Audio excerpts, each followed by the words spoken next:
So hello বন্ধুরা, welcome back to my another mini blog. তো আশা করছি সকলে ভালো আছে। আর আজকে আমি চলে আসলাম তোমাদের সঙ্গে শেয়ার করতে একটা ছোট্ট হরিনামের মিনি ব্লগ। তো যেটা আমার বাড়ির থেকে একটু ডিস্টেন্সে হচ্ছিলো। তো আমি আর আমার দুই বন্ধু মিলে পৌঁছে গেছিলাম সেখানে হরিনাম শুনতে আর প্রসাদ গ্রহণ করতে, কারণ আমরা সবাই মোটামুটি হরিনামের প্রসাদ গ্রহণ করতে যাই। আর এখানে গিয়ে দেখি মেয়েদের দলে গান হচ্ছে, আর এখন মেয়েদের দলে গান প্রচুর ফেমাস হয়। আর তারপর আমরা একটু গান টান শুনে চলে আসলাম খাওয়ার জায়গাতে, মানে প্রসাদ গ্রহণ করতে। তবে প্রসাদ গ্রহণ করতে এসে তিনজনই একসাথে টুকুস করে বসে গেলাম প্রসাদ পেতে।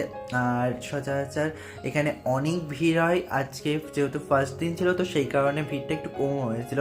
আর এই কারণে আমি একটু হালকা পাতলা ভিডিও করে নিতে সুবিধা বোধ করছিলাম। দেখতেই পাচ্ছ এখানে আমাদের ভাত ডাল দিয়ে দিল। আর লাস্টে যখন আমি আসছিলাম তখন মানে ওই জায়গাটা পুরোপুরি ফাঁকা হয়ে যাওয়াতে আমি গিয়েছিলাম ঠাকুরের একটু ফটো তুলতে। তো দেখো এই হচ্ছে আমাদের এখানকার ঠাকুর। আর তারপরে গুটি গুটি বাড়ি চলে আসলাম। আর আজকের ব্লগটা এখানে এন্ড করে দিলাম।